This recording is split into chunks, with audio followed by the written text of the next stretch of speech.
Both in the Rajya Sabha and the Lok Sabha, the Prime Minister has been combative. He's been playing on the front foot. But what exactly is the message that he is trying to convey?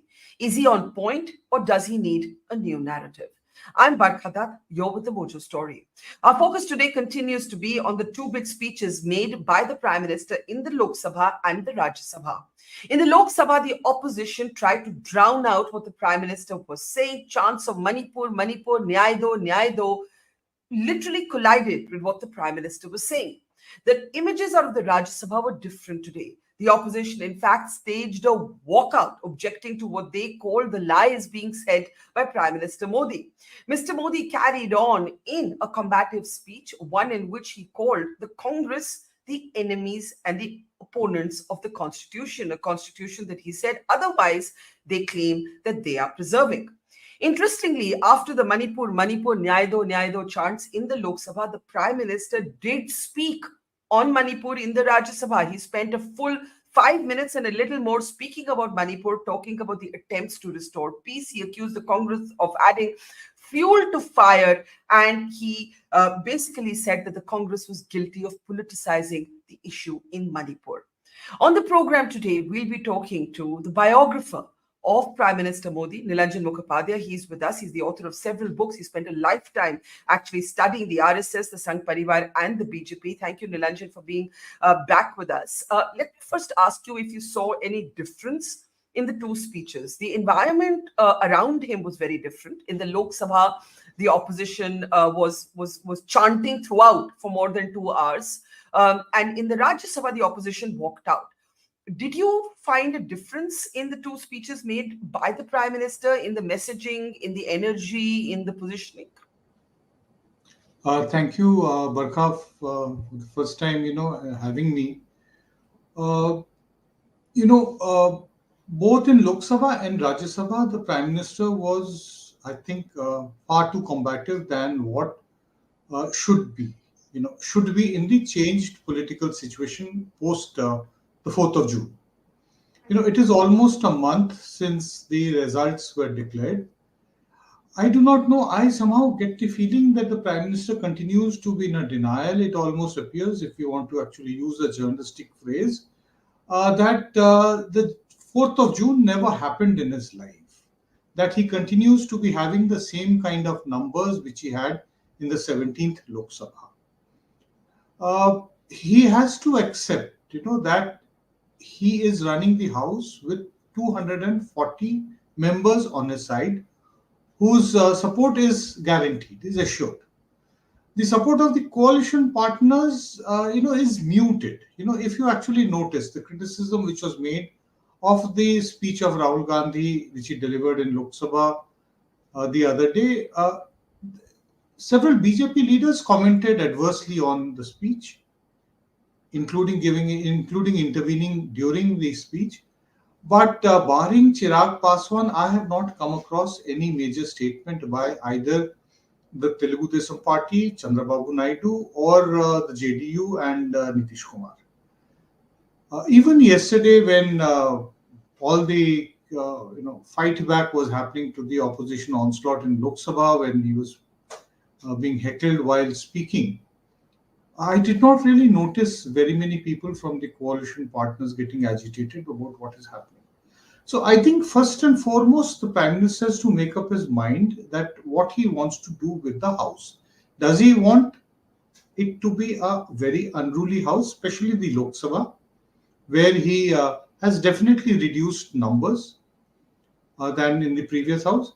Or does he want it to continue in the same manner which it happened quite often? But let's for a moment, sorry to interrupt you, argue it from the other side. The BJP argues that when Rahul Gandhi was speaking in the Lok Sabha, other than the brief interjections by the Prime Minister twice, when Mr. Gandhi made the comment on, Aap Hindu ho hi nahi, which has now become such a big talking point, a point of debate, the Treasury benches did not interrupt Rahul Gandhi. They did not shout down Mr. Rahul Gandhi. And they say that it is the opposition who chose to do that when the Prime Minister was speaking. Now, clearly, there is a shift. These are shifting power dynamics. Maybe it's payback time. The opposition is saying this is our payback moment. We're going to borrow from the BJP's playbook and do to us what they would have done to us, do to them what they would have done to us. But this is what the BJP will argue. We were conciliatory enough to listen to Rahul Gandhi. It is he who exhorted the opposition MPs to keep chanting throughout the Prime Minister's speech. So when you say Mr. Modi is acting like June 4th never happened, is Rahul Gandhi, as the BJP alleges, also overreading the June 4th verdict? I think in politics, context is very important. Now, the 18th Lok Sabha is taking place in the backdrop of all that happened in the 17th Lok Sabha, where the BJP used the brute majority which it had, 303 of its own, plus another 30, 40, 50 of the allies who were there with them. At no point was the BJP numerically, short, challenged in any way. A lot of things happened, mass suspensions of opposition MPs, disqualification of Rahul Gandhi, expulsion of Mahua Moitra, bills being passed while the opposition was not there. The three criminal law bills which have been passed, which changes the criminal justice system in the country, were passed without the opposition present. How can you say that you are committed to a parliamentary system? You would at least wait, when they are there. That's the least kind of debate that one can have. The problem is that Mr. Modi, to be very fair with him, he's always commanded with brute majority. His governments have always had brute majorities. He became the Chief Minister of Gujarat in October 2001. In December 2002, he had the elections and got a two-third majority. 2007 and 2012, also the majorities were very close to the two-third mark. 215, 217, those kind of figures in a house of 182. Similarly here, 282 in the 16th Lok Sabha, 303 of his own in the 17th Lok Sabha. So this is something which he knows. It's a template which is perfected in Gujarat, which has been replicated at the national level.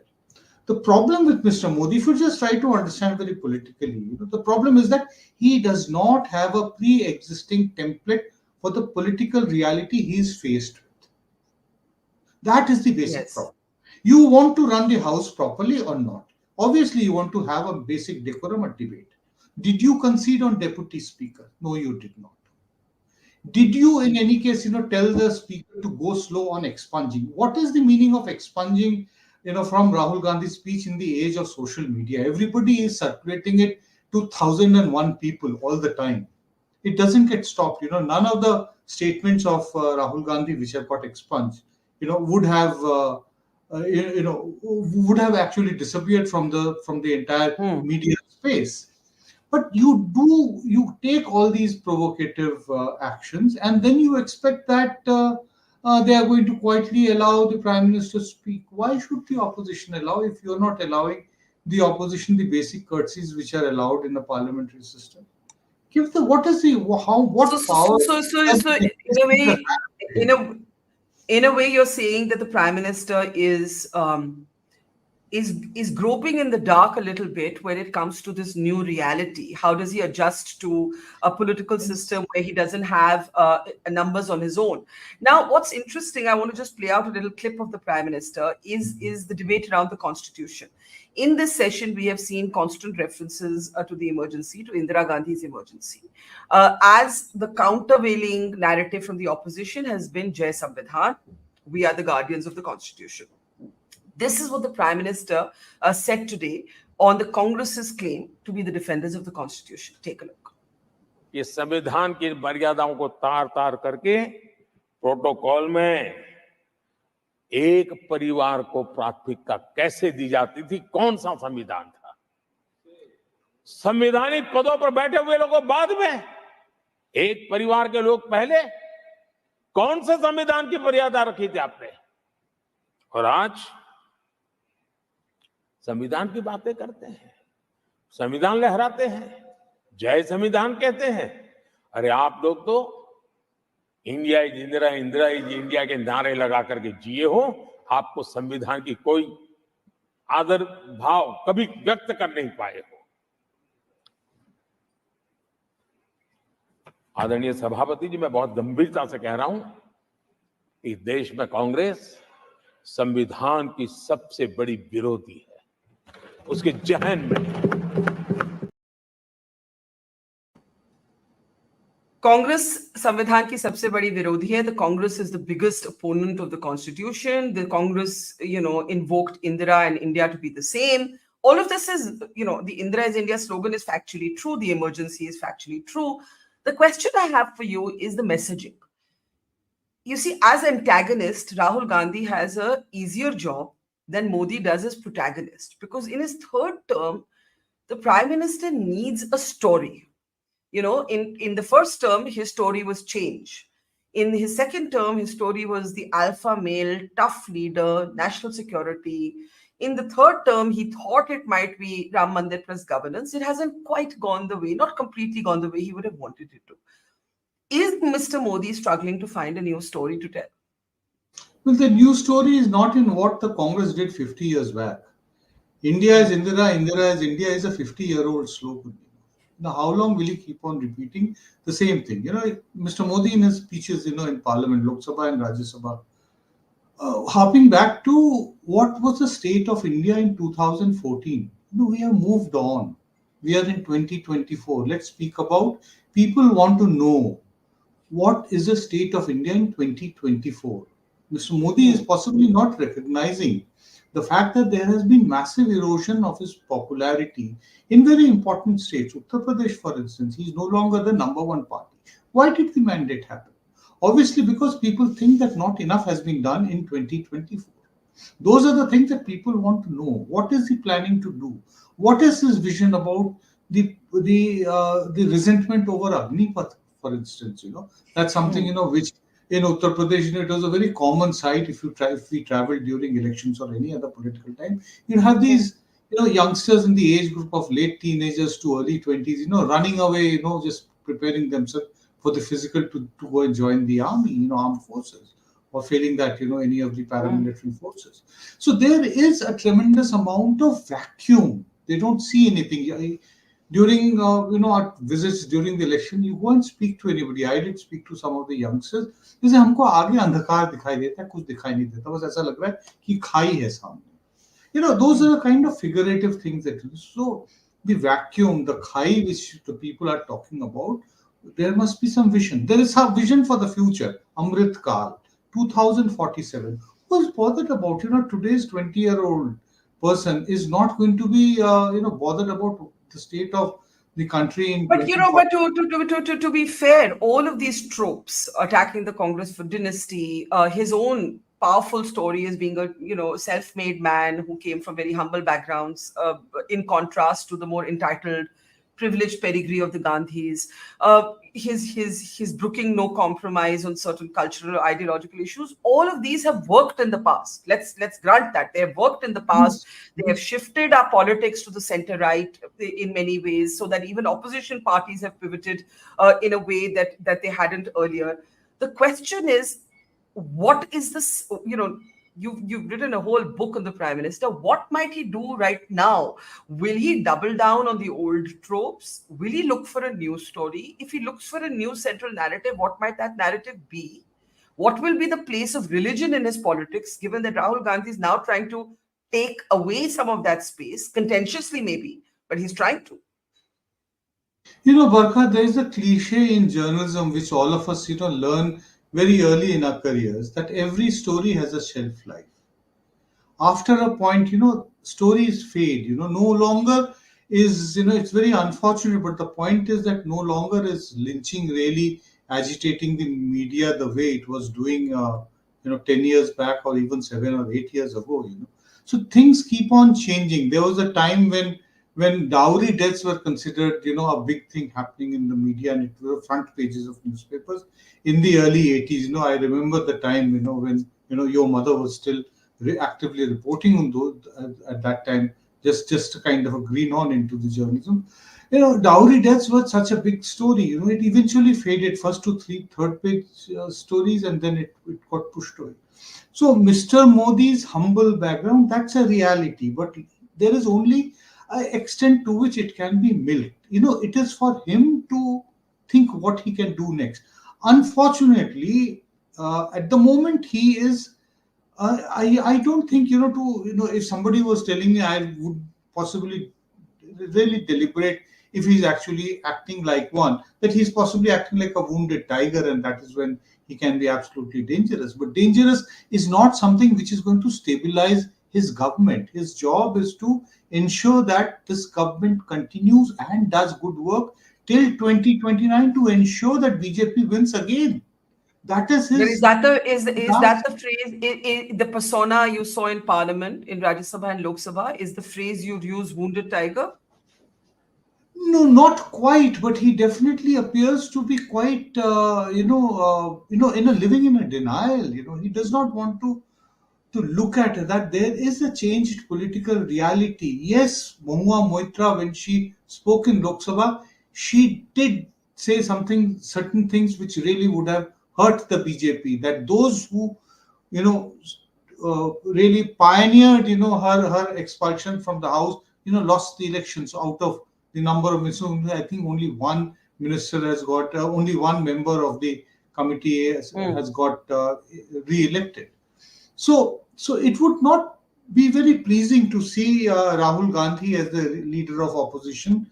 The fact that they had to sit in rapt attention through his speech, wouldn't have really pleased. The fact that the debate took place means that there was some kind of backroom talk. Otherwise, it wouldn't have taken after Friday's, hot heated exchanges in Parliament. So you Yeah. can't keep on going halfway up the tree if you actually are having some kind of a backroom negotiation where you ensure that let's have the debate fully. Then you go the full hog. You can't, Yeah. halfway say, make concessions.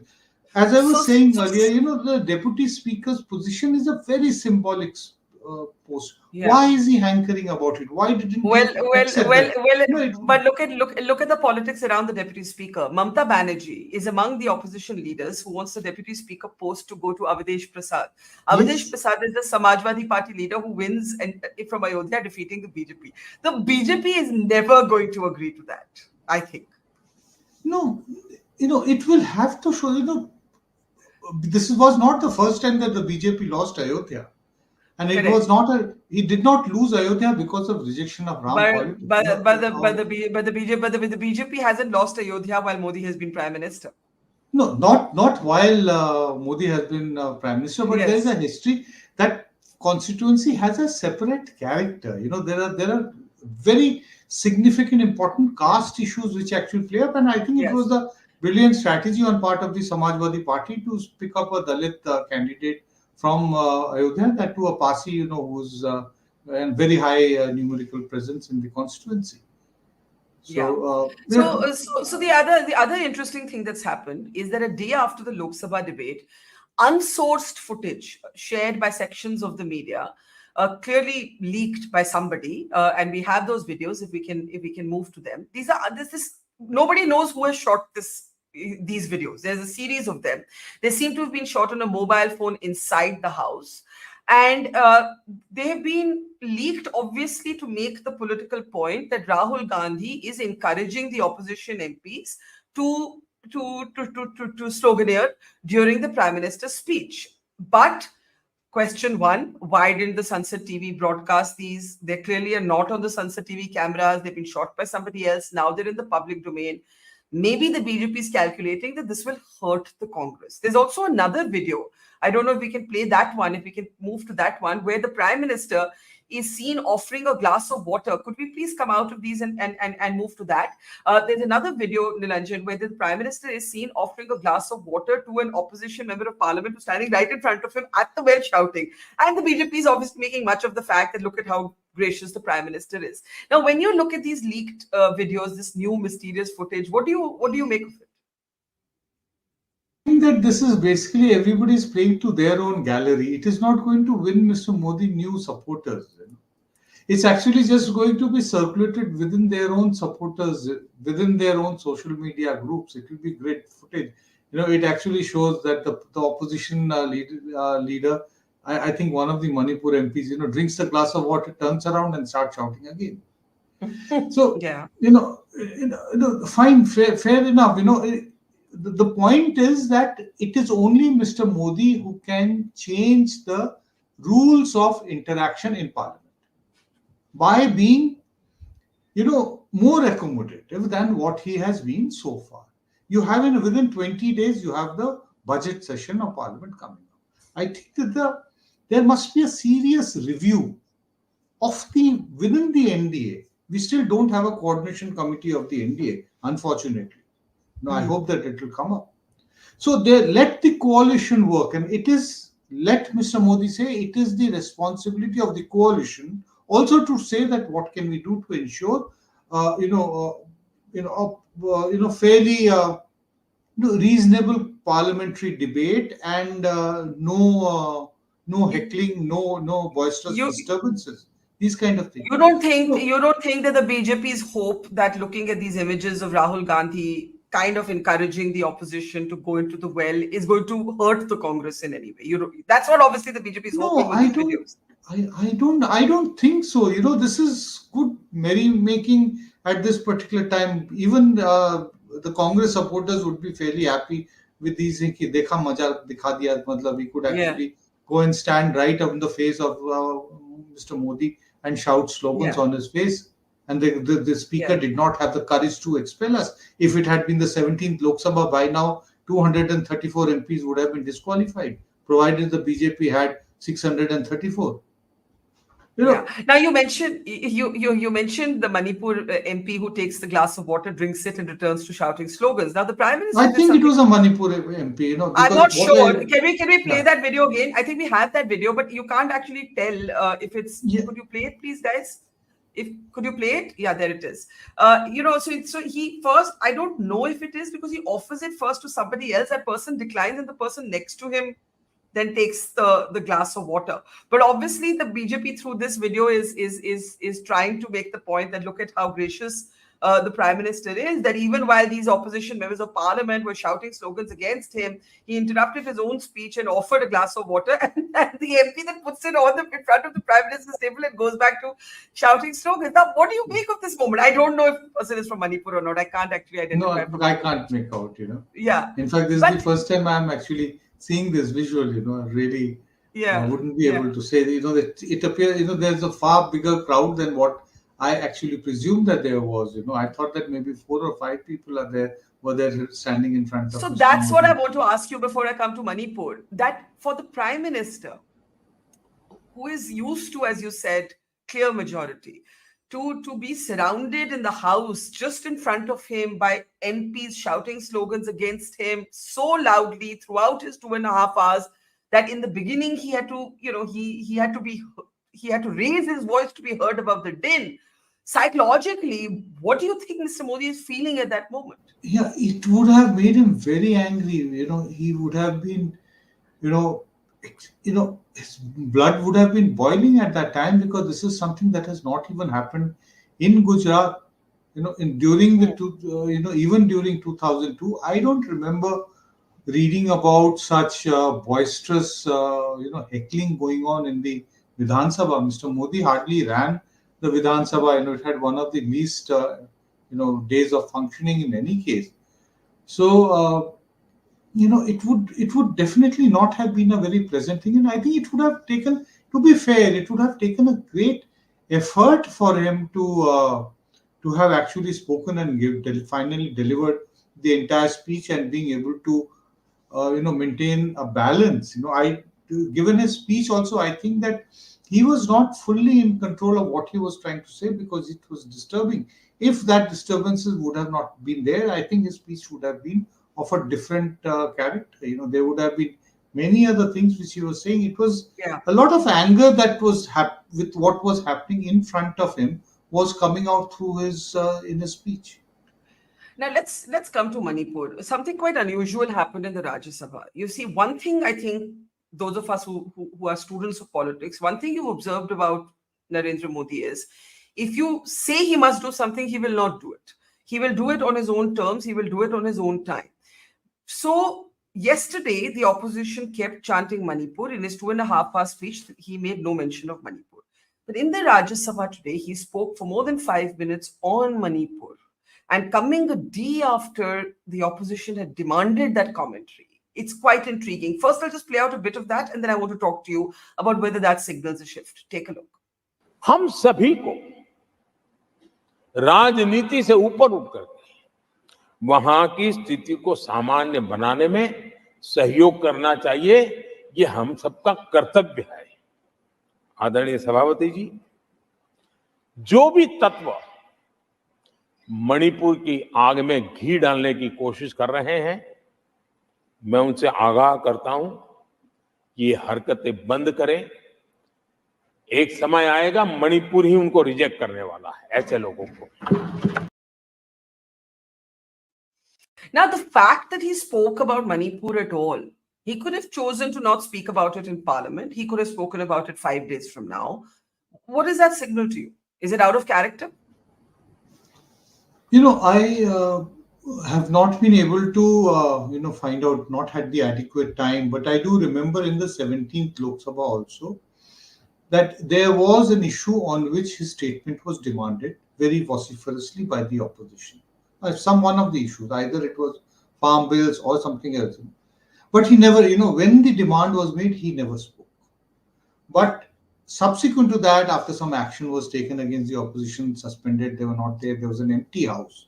Empty house in the opposition benches were empty. He spoke about the particular issue on which it was demanded of him.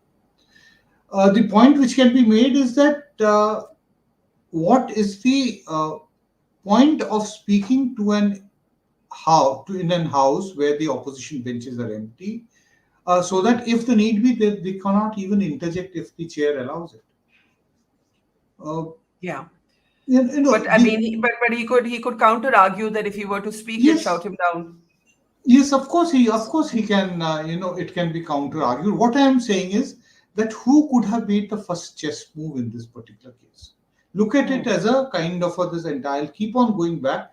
That prior to the session, what kind of an arrangement or agreement or what messages did it send to the opposition? That would it be a more humble treasury benches or would it be the same one as in the 17th Lok Sabha? The thing basically started, whatever discussions, backroom parlance started on the issue of the speaker.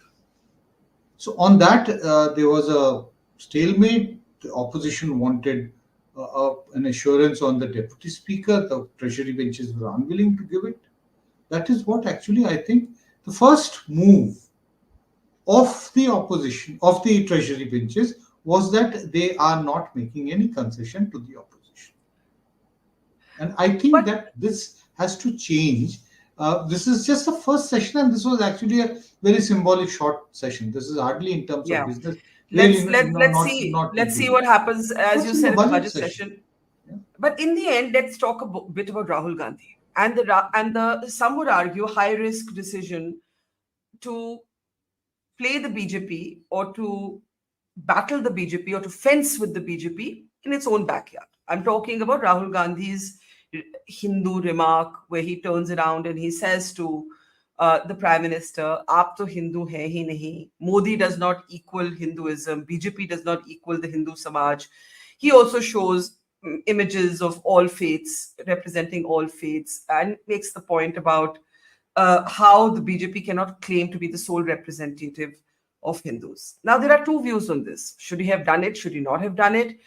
In the campaign, the opposition was very clear. If we fight the BJP on anything to do with religious identity, the BJP wins.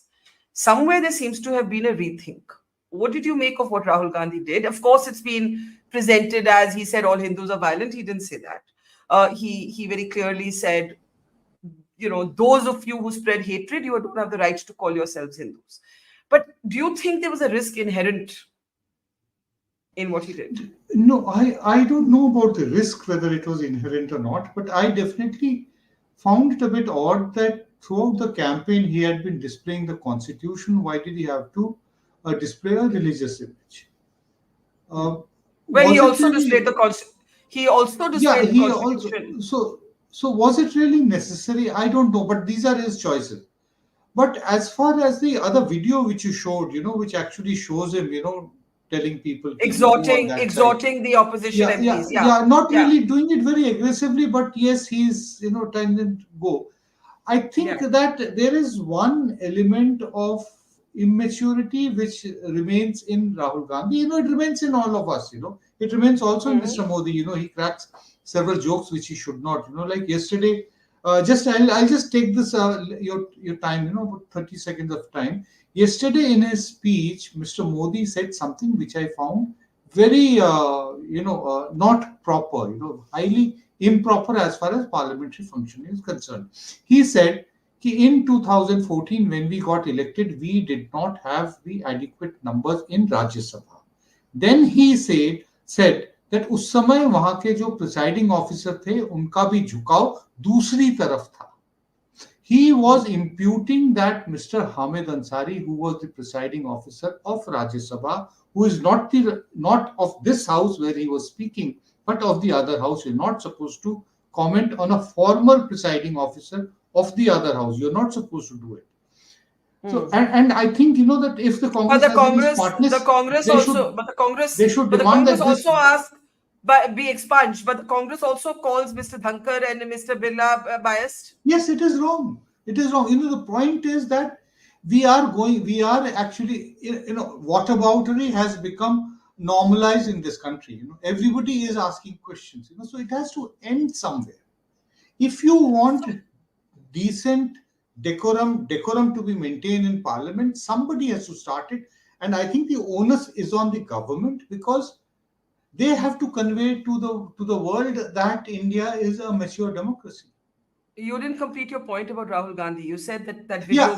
Yeah. So I think there's that element of immaturity. The same thing. You remember that very infamous wink which he made to Jyotiraditya Scindia, in the Parliament after delivering a speech, or that how did a kaisa diya, that kind of thing. So I think that in a house, it's not a clubhouse. Everybody has to respect. बोलते हैं ना कि गरिमा, संसद की गरिमा को maintain करना चाहिए. Everybody has to do it. I'm telling you about Rahul Gandhi because at the moment you asked me about Rahul Gandhi, I would say the same thing on various points. Where I'll recall and pull it out where Mr. Modi has not maintained the garima of the Southern. Yeah.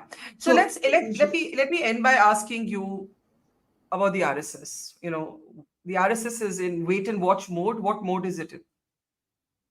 No, I think it is in wait and watch mode. The RSS never really works in a hurry. It has a very long-term window.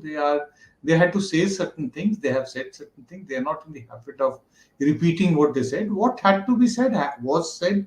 The message, the ample time would be given, as they say, a long, rope would be given for him to respond. Mr. Modi has to I am very clear that Mr. Bhagwat directed his statement at Mr. Modi, and it is for him to see what kind of a response the Prime Minister comes with, and then the RSS would decide.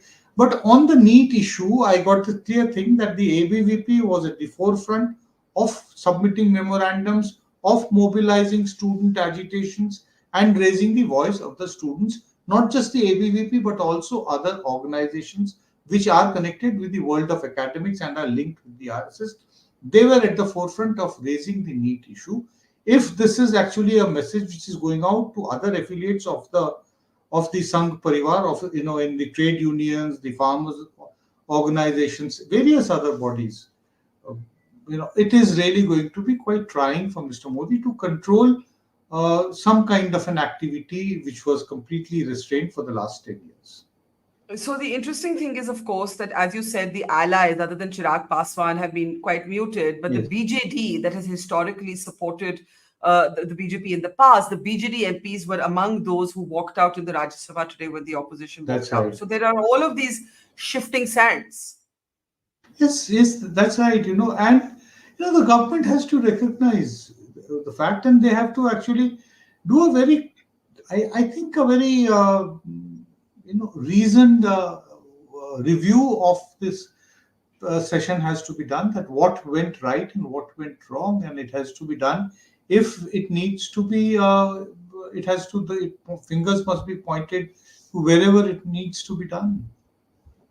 Well, we are definitely in a new phase of politics, no matter which way we look at it. And it will be very interesting to see what a very combative phase of politics. they have to. Yes. The BJP is not prepared with the kind of opposition which it did. Like yesterday in the Lok Sabha, I felt that the Prime Minister was not expecting to be heckled for 2 hours plus.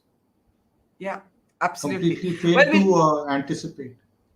and now is calculating that it might boomerang, but I think for those who support the opposition, they may have no problem with what the opposition did. Because they will say that the ruling benches did this for the past 10 years. And so They we, use the brute majority, they use the power of their majority. Now we are actually going to show them what it means to be conducting the house without those numbers with you. The absence let's of watch. Yeah. the absence Okay, of numbers is something that the BJP has to come to terms with. It's the ruthless reality of politics. Thank you, Nilanjan Mukhopadhyay. Always a pleasure. Thank you and take care. Thank you.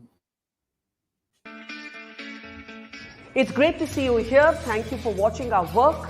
If you haven't subscribed yet, don't forget to click the bell icon and subscribe to Mojo Story and support independent, robust journalism.